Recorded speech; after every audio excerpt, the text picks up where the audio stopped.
Así que bueno, van a ser todos bienvenidos. Muchas gracias como siempre a los participantes, que en este caso ya tenemos más de 3.500 inscriptos de 24 países. Así que muchas gracias a los auspiciantes, a Tecnoimagen y a Sonosite.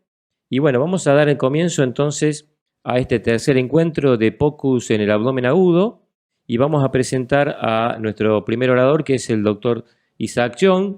Ustedes ya lo conocen, la semana pasada nos acompañó con un caso clínico.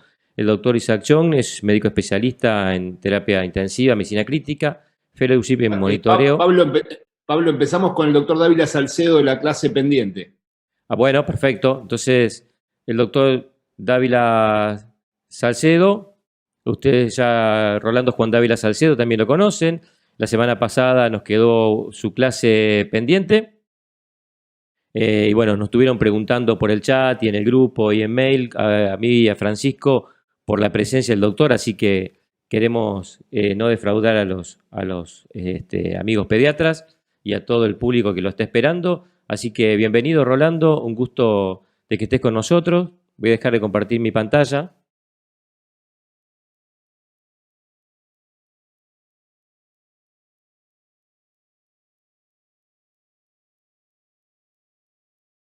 Bienvenido, doctor Dávila Salcedo.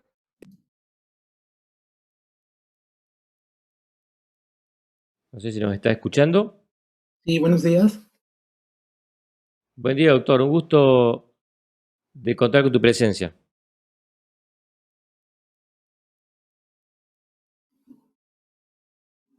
Buenos días, doctor Merlo, gracias por la presentación. También agradeciendo a la familia Azaru y a Tecnoimagen. En esta oportunidad vamos a presentar la clase pendiente de la ecografía en el niño hipotenso.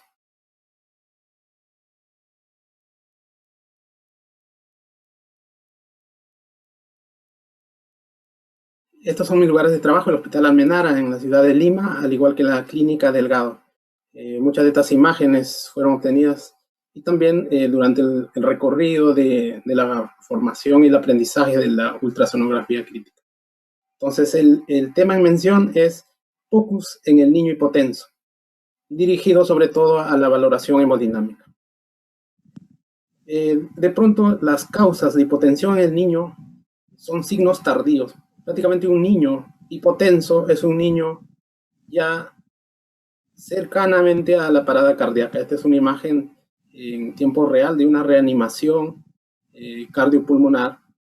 Y para ello es muy importante entonces el monitoreo y la admisión precoz de los niños con cierta inestabilidad hemodinámica. Para ello nos ayuda muchísimo lo que es la ecografía multiorgánica, en este caso denominada POCUS. Hoy por hoy, el manejo individualizado de los niños es el que tiene mayor éxito y para esto es muy importante la insonación, es decir, el uso de la ecografía como una extensión del examen físico porque nos permite, entre otras, entender claramente cómo es la fisiopatología del paciente, del niño.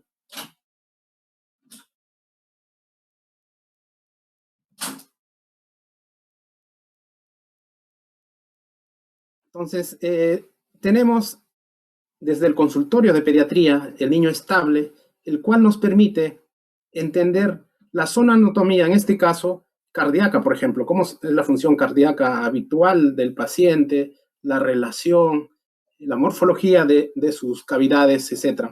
De tal manera que cuando ya tenemos un niño en shock trauma, es decir, un niño inestable, en este caso con respiración rápida, podremos observar en la ecografía pulmonar esta condensación con sonobroncogramas aéreos dinámicos, traducido en palabras simples, una neumonía.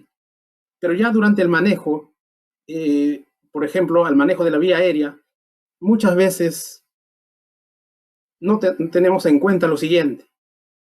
Estas son las cavidades izquierdas, en todo caso el ventrículo izquierdo. Observen la contractilidad, es decir, secundario a la neumonía, el paciente tiene algún grado de miocarditis, algún grado de depresión miocárdica. Por lo tanto, si hacemos el manejo clásico que siempre nos enseñan, el ABC, es decir, manejar la vía aérea, por ejemplo, podría ser fatal en este paciente, pues al usar el fármaco podríamos deprimir mucho más el miocardio y llevar a la parada cardíaca. Y probablemente el manejo en este caso no sea el ABC clásico, sino un soporte inotrópico inicial, probablemente. De tal manera que el examen físico clásico podría llevarnos al ABC, pero ya con una imagen de este tipo podríamos cambiar esa conducta. Cuando vamos avanzando ya lo que son a unidades de cuidados intensivos, la exigencia y el conocimiento de la ultrasonografía es mayor, porque ya no solamente es algunos órganos afectados, sino muchos órganos afectados y una valoración mucho más minuciosa, con valores, con interacciones cardiopulmonar, por ejemplo. Y no solo es la posición clásica del niño, podría estar en posición prona, pero y nosotros no vamos a acomodar al paciente para valorar, debemos acomodarnos al paciente para realizar su valoración. Algunas consideraciones que es muy importante, ya ustedes han revisado lo que es la parte de adultos. Recuerden, por ejemplo, que en el recién nacido, el gasto cardíaco depende muchísimo de la frecuencia cardíaca, debido a que el tamaño de las cavidades cardíacas son pequeñas, por lo tanto producen un volumen sistólico bajo. En los menores de 8 semanas, no es lo mismo retar fluidos porque estos niños responden mucho menos aumentando el gasto cardíaco que un adulto. Y ya se sabe claramente que la presión venosa central no necesariamente refleja la volemia circulante o la eficiencia del ventrículo izquierdo. Otro punto importante es que los recién nacidos, los lactantes, es decir, los menores de 2 años, son muy dependientes de la postcarga. Mucho ojo con esto, hay que tener en cuenta, por eso decíamos que incluso la hipotensión es un signo tardío, pues la postcarga está disminuida. Estas imágenes corresponden a un examen clínico de llenado capilar. Ustedes observan donde dice 1 caliente y 2. Por ejemplo, si usted considera que este video A es un shock caliente, considera como 1. Si el D, por ejemplo, considera un shock frío, considera como 2. Observen con atención las imágenes de llenado capilar y nos vamos preparando para la primera encuesta. Ahí va la primera encuesta. Dice, en relación a los videos anteriores A, B, C, D, respectivamente, responder según considere la alternativa adecuada. Por favor, la encuesta.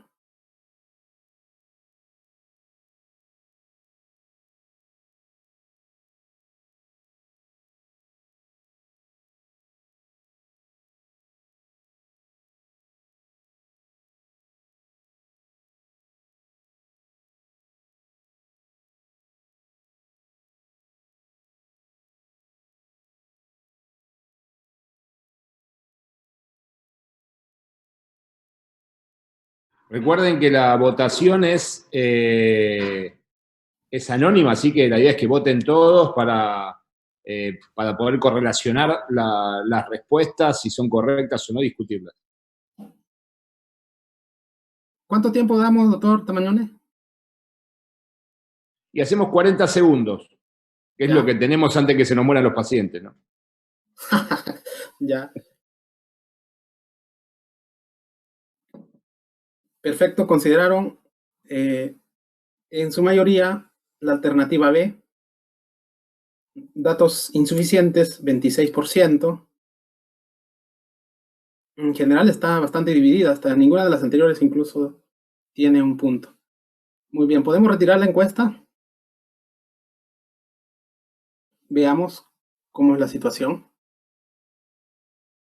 Entonces, shock caliente versus frío.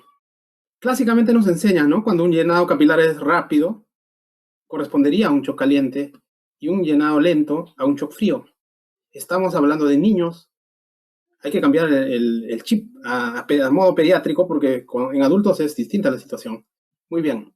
Entonces, Ya hace algunos años, el 2014, esta diferencia clínica entre shock frío y caliente lleva a muchos errores.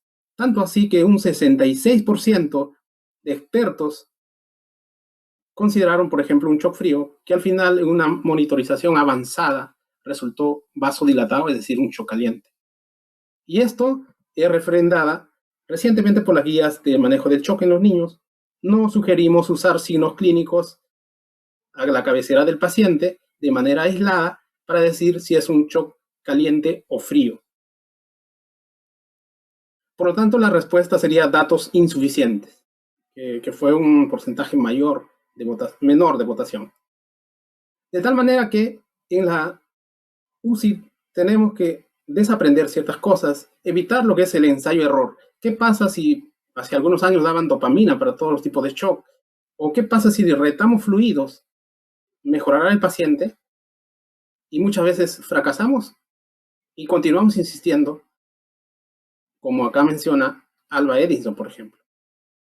De manera que muchos mitos que pensamos que resultan, finalmente no lo son. Entonces debemos muchas veces cambiar este enfoque, estos paradigmas, de una manera documentada. Esto me pasó hace algún tiempo, ¿no? Cuando inicié en la ultrasonografía, realmente era difícil romper estos paradigmas, no solamente porque se vería raro un intensivista tener un ecógrafo, sino también los otros especialistas que se relacionaban bastante al uso de la ecografía. Comencé en el H1N1 y paradójicamente actualmente estamos en el COVID-19. Todo lo aprendido y no se deja de aprender, ¿no? Y qué bueno que se realice este tipo de eventos porque sigo aprendiendo y sigo leyendo para poder transmitirles. Entonces, esto es algo de la ultrasonografía crítica pediátrica. Por ejemplo, la hemodinámica cerebral, que no necesariamente tiene que ser un trauma cráneoencefálico. En el shock séptico, en el distrés respiratorio, también tiene que ver esta interacción. La ecografía pulmonar, que ya se revisó, al igual que la valoración hemodinámica en prono, que es posible hacerlo, claramente.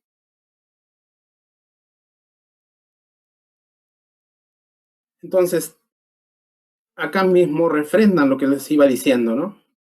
Muchos pacientes, luego de haber sido evaluados con ecocardiografía, por ejemplo, un 30-60%, cambiaron el tipo de manejo. Y más aún, en los tipos de shock, el rol de la ecocardiografía es tremendamente importante, ¿no? Para diferenciar tipos de shock, ya sea hipovolémico, cardiogénico, obstructivo, etc. Vamos a hacer más amena esta mañana, vamos a hablar de los escenarios clínicos. Acá, por favor, todos los participantes muy atentos. Este es el primer escenario clínico. Paciente lactante, mujer de 4 meses de edad, sin antecedentes patológicos, con tiempo de enfermedad aproximadamente de 36 horas, signos y síntomas, vómitos, disminución de la lactancia, dificultad respiratoria. Observen frecuencia cardíaca 184, frecuencia respiratoria 45, satura 99%, la presión arterial media 80, que hasta para un adulto estaría adecuada. Pero recuerden, no esperen que el niño esté hipotenso para decir que está gravemente enfermo. Temperatura 36, llenado capilar de 2 segundos, 4 meses de edad. Veamos con este caso. Gases venosos, pH 6.85. Observen el bicarbonato 4.8. En los gases arteriales similares, tanto el pH como el bicarbonato, dato importante del lactato 0.08, dentro del rango de referencia, y otros iones, lo que pueden observar. Observen, y acaba la segunda pregunta. Estas son las imágenes de eco. Esta es una imagen de eco pulmonar, la más representativa. Recuerden que se hacen todos los campos pulmonares. La línea pleural. A partir de esto, los artefactos. Tenemos una línea A, un pulmón deslizante. Esto es lo representativo, no había nada distinto para presentarles. Este es una vista de paraesternal eje largo, en el cual podemos observar el ventrículo izquierdo, la aurícula izquierda, la relación de las cavidades, un poco el pericardio para descartar una efusión pericárdica, Podemos observar la contractilidad también. Luego tenemos un eje corto en el cual principalmente tenemos el ventrículo izquierdo, su morfología, su contractilidad, el engrosamiento, aparentemente muy buena contractilidad, incluso hiperdinámico podríamos mencionar. Tenemos una ventana subcostal en el cual también se corrobora que no hay fusión pericárdica y la función cardíaca, al igual que la relación de las cavidades. Esto es la vena cava inferior. Ya después hablaremos de la vena cava inferior, que cada vez es considerada la PVC de nuestros tiempos, es decir, más confunde que ayuda. Eso veremos en su momento. Esto es un apical 4 cámaras en el cual estamos observando las cavidades izquierdas, el ventrículo izquierdo, la aurícula izquierda, la válvula mitral y las cavidades derechas. Observen el movimiento longitudinal biventricular. Sin hacer números exquisitos, podríamos decir que la función cardíaca es buena, por ende, el gasto cardíaco debería estar normal o hiperdinámico. Hay que mandar un mail a secretaria@saruc.org. Y esta es la encuesta de este escenario, ¿no? Muy amablemente. En relación al manejo, seleccionar la alternativa correcta. Infusión de bicarbonato de sodio al 8.4%, inicio de noradrenalina, reto de fluidos, B y C, A y C. Por favor, procedan a votar.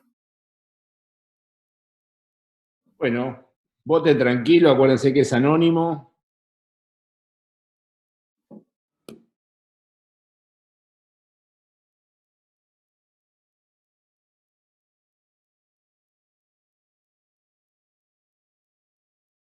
$40 segunditos, estamos para decidir.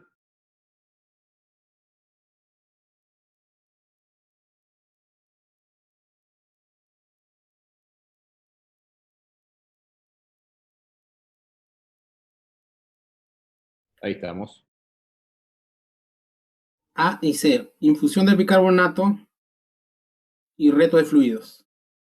A ver, solo fluidos 19, noradrenalina 6%. Muy bien, o sea, la mayoría vota infusión de bicarbonato. Ahí quería llegar. Y lamento decirles que es una respuesta equivocada. El bicarbonato no va. Veamos. No tenemos el listado actualizado porque no están cargados de... Entonces, por ahí esa gente no entra por eso. secretaria@saruc.org y bueno, van a llegar con... Bien, la presión arterial era aceptable, considerando una presión de 80, una presión arterial media, una presión de perfusión aceptable. En ese momento, aún no era posible, o no era necesario usar noradrenalina. Reto de fluidos, sí. Recuerden, los niños, por lo menos más allá del 90% de niños que se presentan a las emergencias, ya tienen algún grado de acidosis metabólica. Y esta acidosis metabólica, lo que está expresando en el 90 y tantos % es el intravascular depletado, es decir, necesitan fluidos. Entonces la respuesta podría ser fluidos. ¿Y por qué no bicarbonato? El bicarbonato se usa realmente muy pocas veces luego de haber corregido la causa de fondo. La causa de fondo más frecuente en niños es hipovolemia, o el otro punto es disminución del gasto cardíaco por mala contractilidad, es decir, un corazón deprimido. Hemos observado en el caso que el corazón no está deprimido, entonces lo que necesita es retar fluidos y luego reevaluar. ¿Cuándo sería sí o sí el uso de bicarbonato? Cuando ese paciente tiene compromiso hemodinámico, por ejemplo, una arritmia fatal secundario a la acidosis, que no es el caso. Entonces recuerden eso. En los niños, antes de usar bicarbonato, primero aseguren que el intravascular esté compensado y lo otro, la función ventricular, que no es el caso. Por lo tanto, la respuesta es la C en este escenario clínico. Vamos con el escenario 2. Es una paciente lactante de 3 meses con dificultad respiratoria, con con inicio de ventilación no invasiva, evoluciona mal, luego es intubada la paciente. Algunas funciones saltantes, acá la presión arterial media 45, quizás si fuese un recién nacido podría estar con esta presión adecuada, pero 45 ya para un lactante es hipotensión arterial. Está en ventilación mecánica. Observen este volumen tidal expiratorio de 10 mililitros por kilo, es importante para predecir respuesta a fluidos, y el examen físico que no debe faltar. Secundario a este examen físico, se hacen imágenes, y recuerden que la eco es la extensión a este examen y te ayuda a responder las dudas, sobre todo. Esto es el monitor del paciente. Observen, 45 ya estaba con línea arterial, 45 la presión arterial media. El paciente ya es hipotenso. Recuerden que es un signo tardío. Y entonces vemos, ¿no? ¿Qué ponemos ahora? Fluidos inotrópicos o vasopresores. Y vamos con las imágenes. Igual, tienes una imagen de vena cava inferior, los cambios durante los tiempos respiratorios, un subcostal en eje corto para ver la contractilidad del ventrículo izquierdo, un subcostal donde te muestran las 4 cámaras, además el tracto de salida del ventrículo izquierdo, no hay efusión pericárdica. Hasta estas 2 imágenes hay una buena contractilidad global y segmentaria.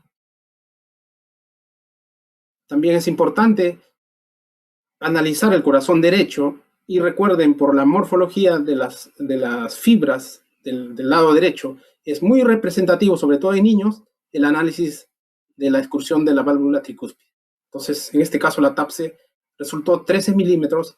A diferencia de adultos, en los niños tenemos que hacer con Z-score y desviaciones estándar. Como está dentro de lo esperado en lo celeste, significa una buena función sistólica del ventrículo derecho. No hay problemas de función sistólica del ventrículo derecho.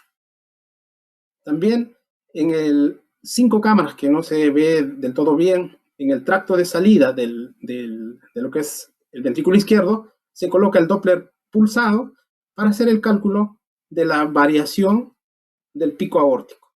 Es decir, esta imagen que está representando a la integral velocidad-tiempo, los cambios durante el ciclo respiratorio, de tal manera que tenemos una imagen pequeña, una imagen grande. Esta diferencia, al hacer toda una fórmula matemática, resulta de un 13%. Los puntos de corte para niños de variación de pico aórtico va entre 7 y 12%. 13% estaría, es decir, más de 12% de respondedor, por lo tanto 13 estaría animándome a que es respondedor a líquidos, porque es mayor de 12%. Y viene la pregunta entonces. Esto es para la encuesta, por favor presenten la encuesta. En relación al manejo, seleccionar la alternativa correcta. Reto de fluidos e inicio de dopamina, reto de fluidos, inicio de noradrenalina, inicio de dobutamina o las combinaciones. Tenemos 40 segundos, piensen bien la respuesta. Ya más o menos están, digamos, analizando cómo es el shock pediátrico.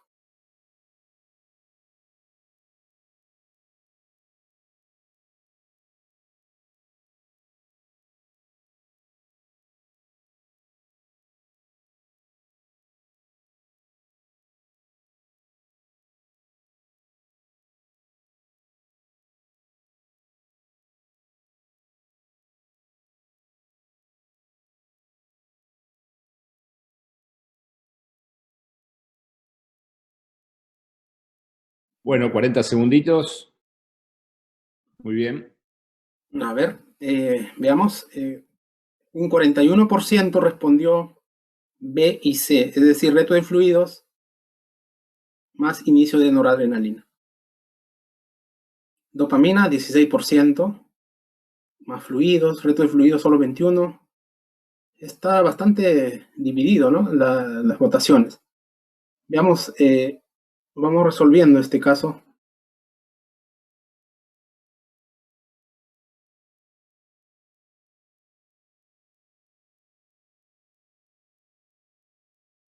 Muy bien, entonces, el uso de la dopamina. Realmente, al igual que en adultos, hace ya algunos años hemos dejado de usar la dopamina. Pues quizá antes de tener clara la función cardíaca de resistencia vascular sistémica, del índice cardíaco, se usaba y funcionaba bastante bien, ¿no? Entonces, solamente ahora está indicada la dopamina, a menos que uno no tenga noradrenalina o adrenalina a la mano, o la dobutamina. Esa sería la única indicación, cuando no se dispone de esos fármacos. Reto de fluidos, sí es respondedor, podríamos considerar reto de fluidos. Inicio de noradrenalina, probablemente sí, porque al parecer el punto es sobre todo de resistencia vascular disminuida, un miocardio que está hiperdinamico, que sería el equivalente al shock caliente en los adultos. Inicio de dobutamina no, pues la función cardíaca, por lo menos, digamos, visual, que está bastante validada, es buena, no iría entonces. Por lo tanto, sería la respuesta B y C. Vamos desarrollando a ver con imágenes el caso.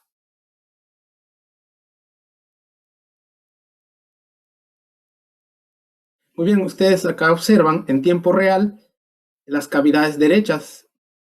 Este cambio de ecogenicidad corresponde al reto de fluidos, un reto de fluidos de 20 mililitros por kilo. Esa es la verdadera velocidad del reto de fluidos. No es colocar en una bomba de infusión y que pase en una hora, nada. Lo que soporte, digamos, el acceso, y eso es en un caso de shock. Veamos, luego se valora la variación del pico aórtico, y esta vez resulta de 9.8. Recuerden que estaba entre 10 y 12, entre 7 y 12. 7 y 12 está todavía, podría responder a fluidos, sí o no. Cuando es menos del 7%, probablemente no responda a fluidos. Cuando es más del 12%, es posible que sí responda a fluidos. Este valor está entre 9, está justo entre 10, cercano a 10, ¿no? Que es entre 7 y 12. Entonces podría seguir respondiendo a fluidos. Y no olviden esto. En todo examen ecocardiográfico, y esto ya es obligatorio para los que hacen residencia de cardiología, para el intensivista, no olviden de mirar el pulmón. Y ahí es donde se va a individualizar el manejo. Entonces tenemos la línea pleural, estos son los arcos costales. Observen cómo de una sola puesta del transductor lineal tenemos gran campo de análisis. Y a partir de esta línea pleural vemos abundantes líneas B que ya casi borran en algunos casos las líneas A. Esto lo que podríamos traducir es que ya es un pulmón que ya está congestivo, es decir, el agua pulmonar extravascular está aumentada. Por lo tanto, por más que sea respondedor por variación de pico aórtico, no se debe dar fluidos. Porque ustedes saben claramente en el distrés respiratorio, el abuso de fluidos tiene peor pronóstico. Muy bien, entonces, ¿qué hacemos con esta hipotensión arterial? Después de la carga de 20 mililitros por kilo, no hay mayor cambio. Recuerden que es un lactante y por fisiología era posible que no responda. Y entonces el análisis y la pregunta que tenemos que hacer es la siguiente. Recuerden esta ecuación clásica de 80 que multiplica a presión arterial media menos presión venosa central igual a índice cardíaco por resistencia vascular sistémica. Muy bien, la presión arterial lo obtenemos directamente, idealmente, del monitoreo invasivo, o sea, iría a 45. La presión venosa central, por favor, no extrapolar por un tamaño de vena cava inferior, no resulta, en niños sobre todo. Se tiene que sacar entonces del monitor también la presión venosa central. El índice cardíaco sí resulta muy bien del análisis del ecocardio. Es bastante, ya eso ya está validado. Se obtiene entonces por eco. Tenemos 3 variables y la cuarta variable podemos estimarla reemplazando los valores. En este caso no teníamos valores, pero sí sabíamos indirectamente que el índice cardíaco era bueno. Tenemos la presión arterial media y la PVC tendríamos que medirla, en este caso, para poder saber exactamente. Y observen qué es lo que pasa cuando una dosis realmente pequeña, 0,15 microgramos kilo minuto de noradrenalina, cómo rápidamente levanta la resistencia vascular y observen cómo cambia incluso la frecuencia cardíaca. Entonces, ese es el motivo por el cual indirectamente puede ser una resistencia vascular sistémica disminuida. Muy bien, entonces, en el monitoreo hemodinámico, muchas veces estamos clínicamente así, parece que se ve y parece que no. Mejor sería así, todo color. Y cuando tenemos un monitor multiparámetros, el análisis sin eco, ¿por qué este niño está hipotenso? Necesita un inotrópico, necesita un vasopresor. En este caso, ¿cómo hacemos para mejorar su hemodinamia? Y muchas veces incluso está sobresoportado con vasoactivos. Pero estamos así, me parece, creo, y todavía seguimos con eso de lo que hablaba, los paradigmas. Mejor sería mirar así. No solamente a colores, sino que claramente, por ejemplo, este ventrículo izquierdo está dilatado, esta aurícula izquierda está dilatada. Observen esta valva anterior de la mitral, muy alejada del septum interventricular, el tracto de salida del ventrículo derecho dilatado. De tal manera que esto, indirectamente, sin hacer mayor número, esto representa una depresión miocárdica, esta es una falla cardíaca. Si el paciente está hipotenso, aumentar la resistencia vascular sistémica no siempre es conveniente. Probablemente este paciente se beneficie con un inotrópico. Versus el otro gran grupo, ¿no? En el cual tenemos, por ejemplo, acá un ventrículo izquierdo, un eje corto, con muy buena contractilidad.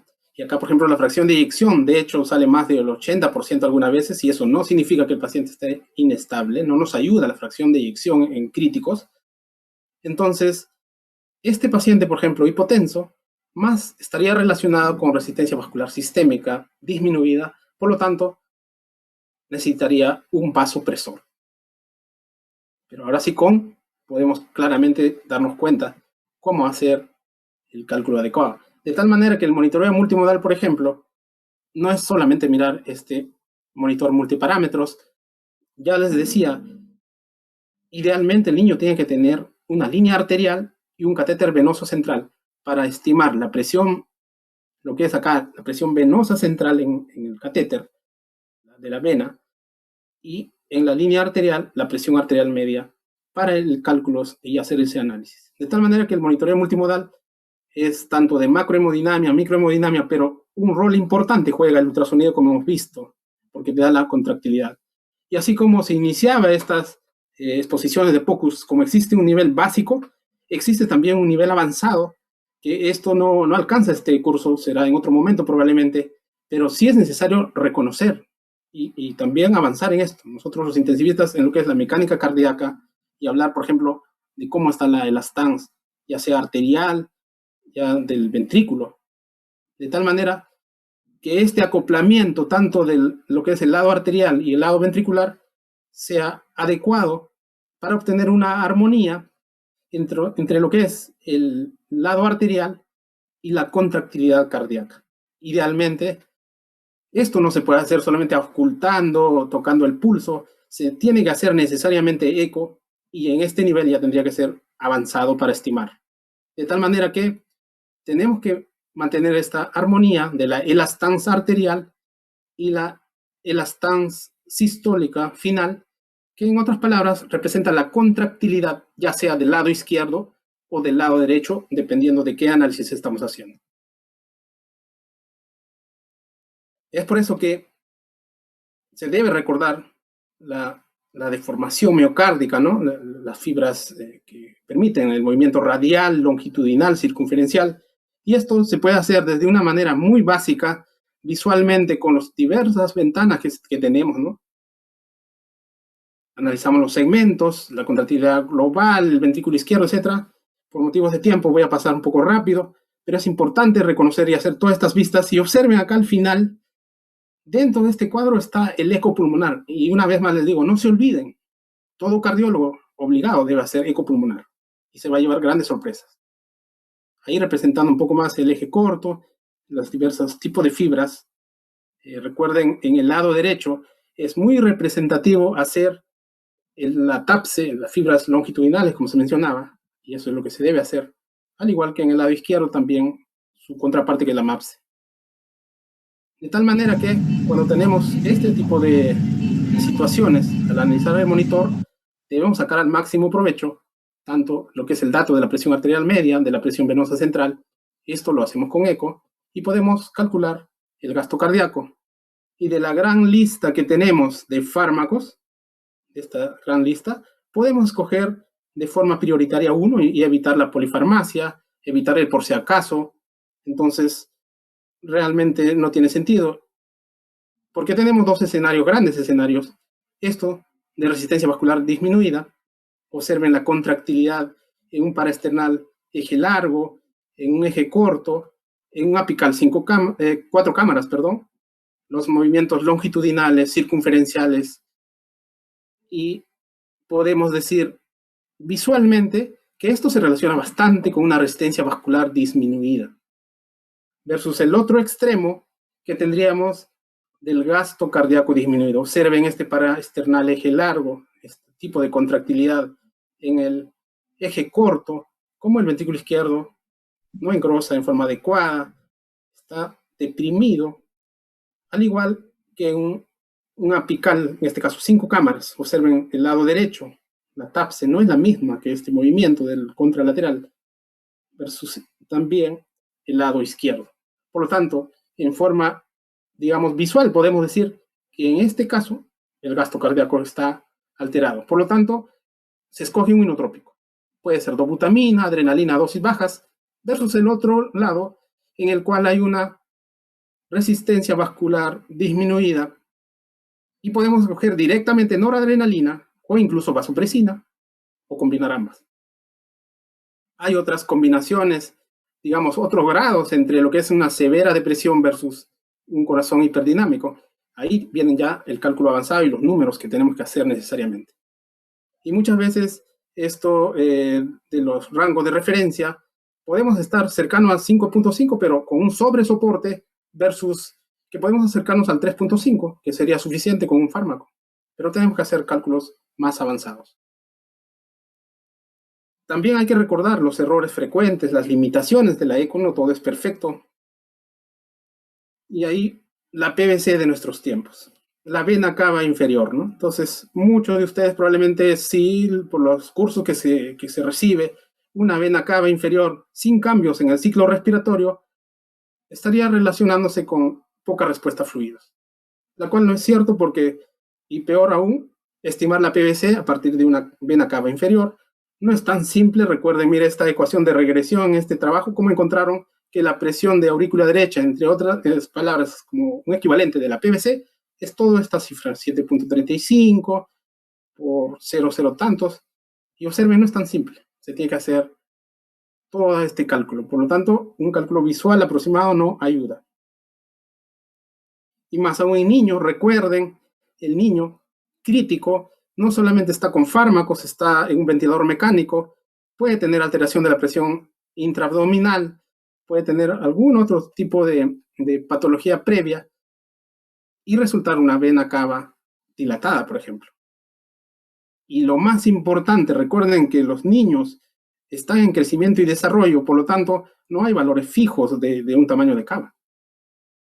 Entonces, todo esto hace que mucho cuidado en el análisis, y solamente, digamos, nos ayudaría como un complemento, pero no es determinante.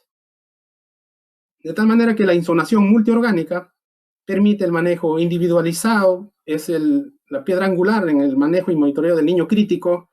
El reto de fluidos solamente cuando existe la hipoperfusión tisular está indicado. En otros casos no, por más que resulte, tienes que individualizar. Mira el pulmón, si está húmedo ya no es tributario de fluidos. La ultrasonografía multiorgánica es de utilidad para el entendimiento del acoplamiento ventrículo arterial. Ojalá pudiéramos hacer todos los días eso, porque nos va a permitir de una manera fidedigna, de una manera racional, usar ya sea fluidos, inotrópicos o vasopresores, y evitar muchas veces las combinaciones de estos. Recuerden también que el niño hipotenso, es decir, con resistencia vascular disminuida, al igual que el niño con índice cardíaco disminuido, tienen mayor mortalidad. Por lo tanto, se debe hacer el manejo precoz, identificar precozmente todos estos problemas. La identificación de los fenotipos hemodinámicos, es decir, los que se van a beneficiar por líquidos, por inotrópicos o vasoactivos, de esto se encarga la eco multiorgánica, sobre todo la eco avanzada, ecocardio avanzada. Y este mensaje para la casa: no olvidar que la hipotensión arterial en niños es un signo tardío. Por lo tanto, un niño ya está inestable, ya está chocado sin estar hipotenso. Si está hipotenso, has perdido muchísimo tiempo. Quisiera invitarles, sé que deben tener muchas interrogantes. Esta es mi página en el Facebook. Podemos discutir, compartir casos clínicos. Ahí tengo muchísimos casos que me gustaría compartir, discutir sobre ecocardiografía, ecomultiorgánica, crítica pediátrica. Sin más, no queda otra que agradecer de esta parte de lo que es la hipotensión y la ayuda de la eco. Las preguntas, supongo, son para el final. Muchísimas gracias por su atención. Muchas gracias, doctor. Bueno, la verdad que más que excelente. Creo que todos los pediatras que se quedaron con las ganas la semana pasada, hoy nada, la verdad que excelente su charla. Bueno, Pablo, ¿te parece que ahora sí arrancamos con abdomen? Excelente, Francisco, muchas gracias. Felicitaciones al doctor Dávila Salcedo. Vamos a seguir entonces con el doctor Isaac Chong. Como recién lo presentamos, especialista en medicina crítica, staff de la terapia intensiva del Sanatorio Los Arcos y además